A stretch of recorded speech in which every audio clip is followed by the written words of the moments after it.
Welcome to episode 173 of Gods and Heroes of Ancient Greece. My name is MyLinda, Butterworth, and today we tell the tale of Demeter and Persephone. One day, Persephone, the young maiden of spring, was picking wildflowers with her mother, Demeter, the goddess of grain. Entering the cool, moist woods, Persephone filled her basket with lilies and violets. But when she spied the white petals of the narcissus flower, she strayed far from her mother. Just as Persephone picked a beautiful narcissus, the earth began to rumble. Suddenly, the ground cracked open, splitting fern beds and ripping flowers and trees from the roots. Then, out of the dark depths sprang Hades, god of the underworld. Standing up in his black chariot, Hades ferociously drove his stallions towards Persephone. The maiden screamed for her mother, but Demeter was far away and could not save her. Hades grabbed Persephone and drove his chariot back into the earth. Then the ground closed up again, leaving not even a seam. When the mountains echoed with Persephone's screams, her mother rushed into the woods, but it was too late. Her daughter had disappeared. Beside her, with grief, Demeter began searching for her kidnapped daughter in every land. For 9 days the goddess did not rest, but carried 2 torches through the cold nights, searching for Persephone. On the 10th day, Hecate, goddess of the dark of the moon, came to Demeter. Holding up a lantern, the shrouded goddess said, "I also heard your daughter scream, but I didn't see her. Let us fly to Helios, the sun god, and ask him what happened." Demeter and Hecate flew to Helios, the sun god, and weeping, Demeter asked Helios if he'd seen her daughter while he was shining down on the woods. "I pity you," said Helios, "for I know what it is to lose a child. But I know the truth. Hades wanted Persephone for his wife, so he asked his brother Zeus to give him permission to kidnap her. Zeus gave his consent, and now your daughter reigns over the land of the dead with Hades."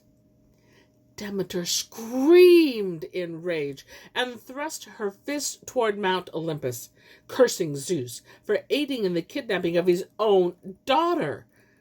Then she returned to earth, disguised as an old woman, and began wandering from town to town.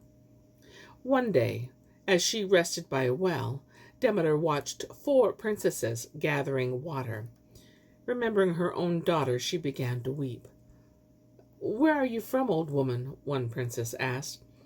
"I was kidnapped by pirates, and I escaped," said Demeter. "Now I know not where I am." Feeling pity for her, the princesses brought Demeter home to their palace.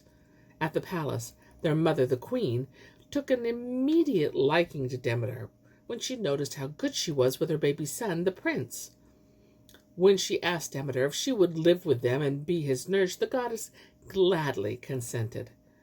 Demeter grew deeply fond of the child. The thought that he would someday grow old and die was too much for her to bear. So she decided to change him from mortal to a god. Every night, when everyone else was asleep, she poured a magic liquid on the body of the baby prince and held him in a fire. Soon, the prince began to look like a god. Everyone was amazed at his beauty and strength. The queen, disturbed by the changes in her child, hid in the nursery and watched Demeter and the boy. And when she saw Demeter place the child in the fire, she screamed for help. "Stupid woman," shouted Demeter, snatching the baby from the fire. "I was going to make your son a god. He would have lived forever. Now he'll be a mere mortal and die like the rest of you." The king and queen then realized that the boy's nurse was Demeter, the powerful goddess of grain, and they were terrified. "I will forgive you," said Demeter, "if you build a great temple in my honor. Then I will teach your people the secret rites to help the corn grow." At dawn, the king ordered a great temple to be built for the goddess. But after the temple was completed, Demeter did not reveal the secret rites.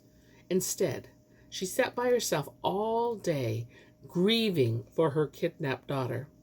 She was in such deep mourning that everything on earth stopped growing. It was a terrible year. There was no food, and people and animals began to starve. Zeus grew worried. If Demeter caused the people on earth to die, there would be no more gifts and offerings for him. Finally, he sent gods from Mount Olympus to speak with her. The gods came to Demeter and offered her gifts and pleaded with her to make the earth fertile again. "I never will," she said, "not unless my daughter is returned safely to me."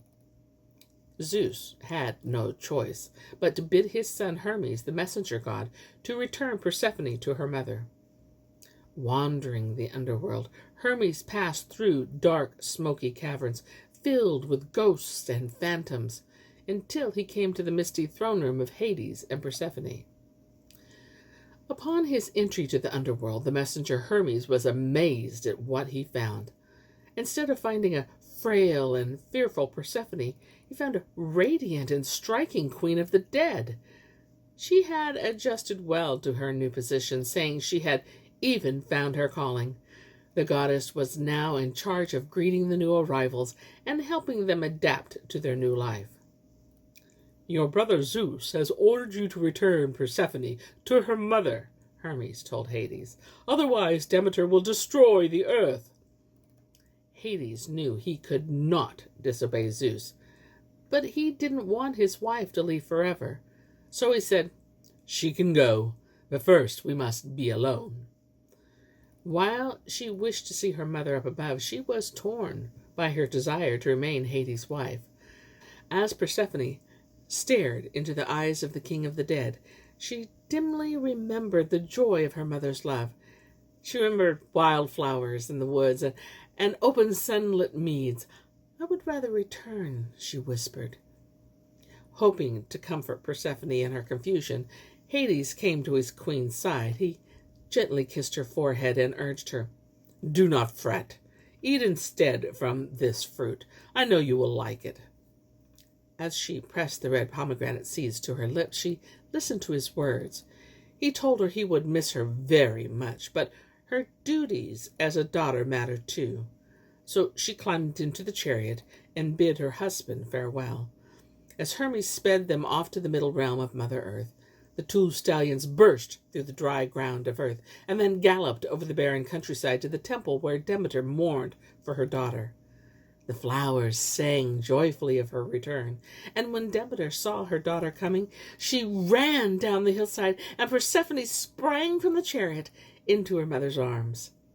All day the two talked excitedly of what had happened during their separation.